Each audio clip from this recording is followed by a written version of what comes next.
السلام علیکم ورحمۃ اللہ وبرکاتہ۔ ناظرین، امید ہے آپ سبھی حضرات خیر و عافیت سے ہوں گے۔ ناظرین، آج کے اس ویڈیو میں آپ حضرات کے سامنے میراث کی اہمیت و فضیلت قرآن و حدیث کی روشنی میں بیان کروں گا۔ امید ہے آپ سبھی حضرات میری اس ویڈیو کو ضرور سنیں گے، سبسکرائب کریں گے، لائک کریں گے اور اپنے دوستوں کے ساتھ شیئر بھی کریں گے، کیونکہ اچھی بات دوسروں تک پہنچانا یہ صدقہ جاریہ ہوتا ہے۔ تو چلیے اس ویڈیو کو شروع کرتے ہیں۔ ناظرین، زمانے جاہلیت میں لوگ جس طرح کفر و شرک میں مبتلا تھے، طرح طرح کی ظالمانہ رسمیں رائج تھی۔ غلاموں پر بیجا تشدد کرنا، لڑکیوں کو زندہ درگور کرنا، یتیموں اور بیواؤں کا مال ہڑپ کر جانا اور عورتوں کو ان کے جائز حقوق سے بھی محروم کرنا عام۔ آج کے تہذیب یافتہ دور کی طرح یہ بھی رائج تھا کہ مرنے والے کا مال صرف اور صرف وہ مرد لیتے تھے جو جنگ کے قابل ہو، باقی ورثہ، یتیم بچے اور عورتیں روتے اور چلاتے رہ جاتے۔ ان کے طاقتور چچا اور بھائی ان کی آنکھوں کے سامنے تمام مال و متاع پر قبضہ جما لیا کرتے تھے۔ حضور اکرم صلی اللہ علیہ وسلم کی بعثت سے جہاں کفر و شرک کافور ہوا اور دیگر تمام باطل رسموں کی اصلاح ہوئی، اسی طرح یتیموں کے مال اور عورتوں کے حقوق و میراث کے سلسلے میں بھی تفصیلی احکام نازل ہوئے۔ دنیائی انسانیت جاہلی تہذیب سے نکل کر اسلام کے پاکیزہ معاشرت میں زندگی گزارنے لگی۔ ناظرین، میراث کی اہمیت کا اندازہ آپ اس بات سے لگا سکتے ہیں کہ اللہ رب العزت نے قرآن مقدس میں اس کی تفصیلات کو کئی آیات میں بیان کیا، دیگر کئی احکامات بھی قرآن مجید میں بیان ہوئے، مگر اللہ رب العزت نے ان کی جزئیات کو بیان نہیں کیا۔ مثلا زکوٰۃ ہی کو آپ لے لیں، اللہ رب العزت نے اس کی فرضیت اور فضیلت کو تو قرآن مجید میں بیان فرمایا، مگر اس کی مقدار بیان نہیں کی۔ اسی طرح نماز کی فرضیت کو بھی بیان فرمایا، مگر اس کی رکعتوں اور طریقہ کار کو بیان نہیں فرمایا۔ لیکن جب میراث کا نمبر آیا، میراث کی باری آئی، تو اللہ رب العزت نے بالکل واضح اور تفصیل کے ساتھ بیان فرمایا اور وارثین کے حصوں کو بھی بیان فرمایا۔ اسلام نے عورتوں کو مردوں کے مساوی حقوق عطا کرتے ہوئے وراثت کا حق بھی عطا کیا ہے۔ آپ قرآن مجید اٹھائیے، پارہ نمبر 4، سورت نمبر 4، سورۃ النساء، رکوع نمبر 11، آیت نمبر 6 میں میرا رب فرماتا ہے: للرجال نصیب مما ترک الوالدان والاقربون وللنساء نصیب مما ترک الوالدان والاقربون مما قل منه او کثر نصیبا مفروضا۔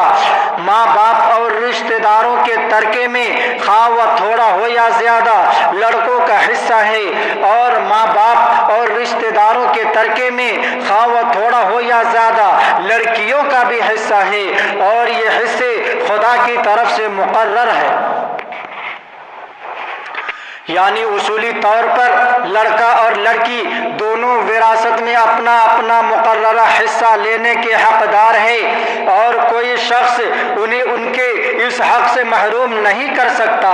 قرآن حکیم نے اولاد کے حق وراثت کا تعین کرتے ہوئے بھی خواتین کا حق وراثت آپ قرآن مجید اٹھائیے، پارہ نمبر 4، سورت نمبر 4، سورۃ النساء، رکوع نمبر 12، آیت نمبر 10 میں میرا رب فرماتا ہے: یوصیکم اللہ فی اولادکم للذکر مثل حظ الانثیین فإن کن نساء فوق اثنتین فلہن ثلثا ما ترک وإن كانت واحدة فلها النصف ولأبويه لكل واحد منهما السدس مما ترك إن كان له ولد فإن لم يكن له ولد وورثه أبواه فلأمه الثلث فإن كان وَلَهُ إِخْوَةٌ فَلِأُمِّهِ السُّدُسُ۔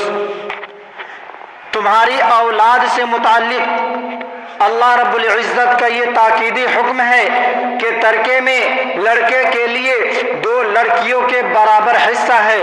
اگر اکیلی لڑکی ہو تو اسے آدھا ترکہ ملے گا، اور میت کے ماں باپ میں سے ہر ایک کو ترکے کا چھٹا حصہ ملے گا، بشرطے کہ وہ اپنے پیچھے اولاد بھی چھوڑے۔ اگر اس کے کوئی اولاد نہ ہو اور وارث ماں باپ ہی ہو تو ماں کے لیے 1/3، ماں باپ کے ساتھ بھائی بہن بھی ہو تو اس کی ماں کا چھٹا حصہ ہوگا۔ اس آیت مبارکہ میں اللہ رب العزت نے تقسیم کا طریقہ اور اصول بتلایا ہے کہ اگر اولاد میں لڑکے اور لڑکیاں دونوں ہوں تو ایک لڑکے کو ایک لڑکی سے دگنا ملے گا، اور اسی اصول پر سب ترکہ لڑکوں اور لڑکیوں میں تقسیم ہوگا۔ دوسری صورت، اگر اولاد میں لڑکا کوئی نہ ہو اور 2 یا 2 سے زیادہ لڑکیاں ہوں تو ان کو بھی 2/3 ہی ملے گا۔ حضور نبی اکرم صلی اللہ علیہ وسلم کے عمل مبارک سے ان معنوں کی تائید ہوتی ہے۔ ایک صحابی سعد ابن ربیع غزوہ احد میں شہید ہو گئے۔ انہوں نے اولاد میں صرف 2 لڑکیاں چھوڑ دی۔ سعد کے بھائی نے سارے ترکے پر قبضہ کر لیا اور لڑکیوں کو کچھ نہ دیا۔ اس پر سعد کی بیوہ آپ صلی اللہ علیہ وسلم کی خدمت میں حاضر ہوئی اور شکایت کی کہ سعد کی 2 لڑکیاں موجود ہیں، لیکن ان کے چچا نے انہیں ان کے باپ کے ترکے میں سے ایک جبہ بھی نہیں دیا۔ اس پر یہ آیت کریمہ نازل ہوئی۔ آپ صلی اللہ علیہ وسلم نے سعد کے بھائی کو بلوایا اور اسے حکم دیا کہ مرحوم کی دونوں بیٹیوں کو اس کے ترکے میں سے 2/3 اور بیوہ کو 8واں حصہ دے دو اور بقیہ مال خود رکھ لو۔ تیسری صورت، اگر اولاد میں صرف ایک لڑکی ہو تو اسے ترکے کا نصف ملے گا اور باقی نصف دوسرے رشتہ داروں میں تقسیم ہوگا۔ چوتھی صورت، اگر اولاد کے ساتھ میت کے ماں باپ بھی زندہ ہو تو پہلے ان دونوں میں سے ہر ایک کو ترکے کا چھٹا حصہ ملے گا اور باقی 2/3 مندرجہ بالا شرح سے اولاد کو ملے گا۔ پانچویں صورت، اگر متوفی کے اولاد کوئی نہ ہو، صرف ماں باپ ہو تو اس صورت میں ترکے کا 1/3 ماں کو اور باقی باپ کو ملے گا۔ چھٹی صورت، آخری صورت یہ بیان کی کہ اگر متوفی کے ورثہ میں ماں باپ کے ساتھ بھائی بہن بھی ہو تو ماں کا حصہ چھٹا ہوگا۔ آگے ارشاد فرماتے ہیں وَلَكُمْ نِصْفُ مَا تَرَكَ أَزْوَاجُكُمْ إِن لَّمْ يَكُن لَّهُنَّ وَلَدٌ فَإِن كَانَ لَهُنَّ وَلَدٌ فَلَكُمُ الرُّبُعُ مِمَّا تَرَكْنَ مِن بَعْدِ وَصِيَّةٍ يُوصِينَ بِهَا أَوْ دَيْنٍ۔ تمہاری بیویوں کے ترکے میں سے تمہارے لیے نصف ہے اگر ان کے کوئی اولاد نہ ہو، اور اگر ان کے اولاد ہو تو تمہارے لیے انہوں نے جو ترکہ چھوڑا ہے ان کا 1/4 ہے۔ یہ تقسیم ان کی وصیت کی تعمیل اور ان کے قرض کی ادائیگی کے بعد ہوگی۔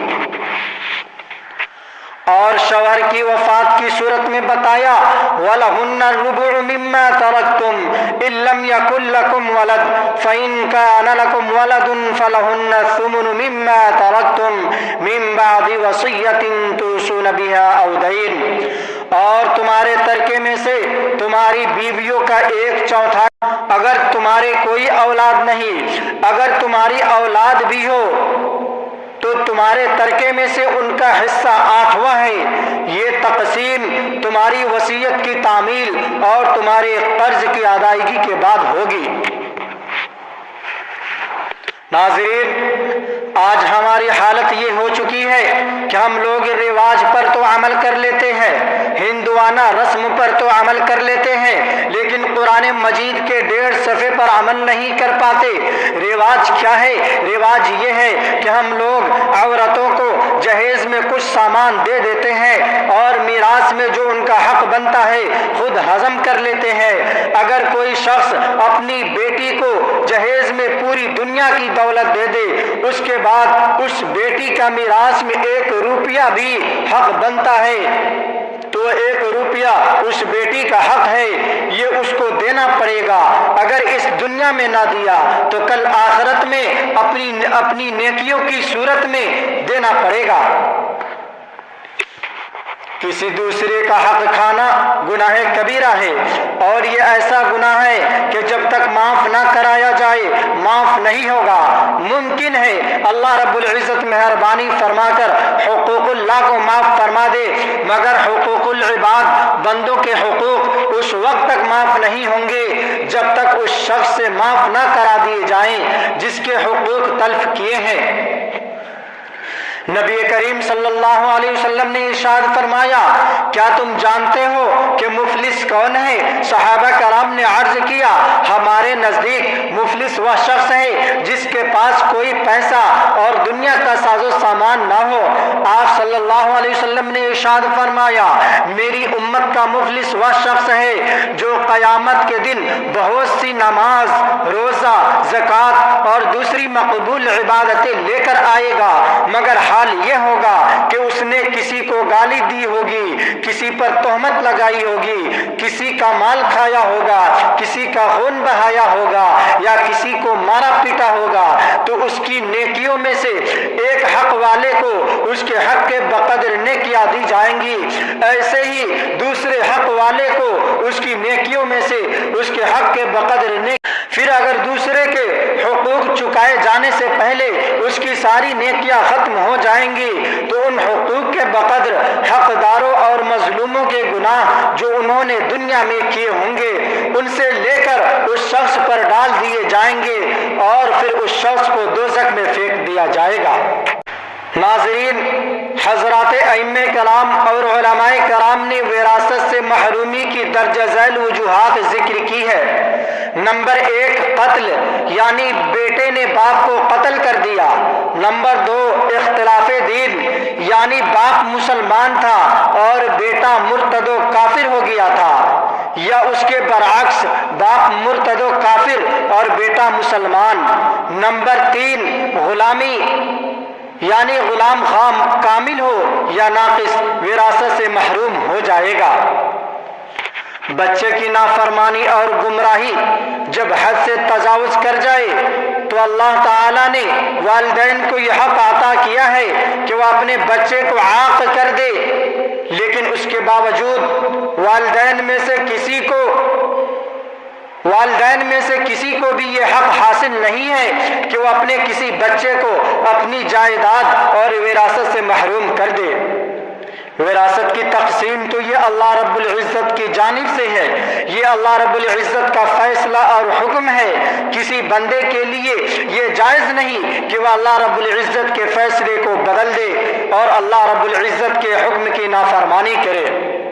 ناظرین و سامعین، میں ہر باپ سے یہ گزارش کرتا ہوں کہ آپ اپنی اولاد کو، آپ اپنے بیٹے کو، آپ اپنے جگر پارے کو، آپ اپنے خون کو عاق کرنے سے باز آ جائیے۔ کچھ بھی ہو جائے، جتنا بھی نافرمان ہو، واللہ اس کو اپنی جائیداد سے محروم نہ کیجیے۔ آج آپ کا بیٹا نافرمان ہے، کل کو وہ سدھر بھی سکتا ہے اور نیک بھی بن سکتا ہے۔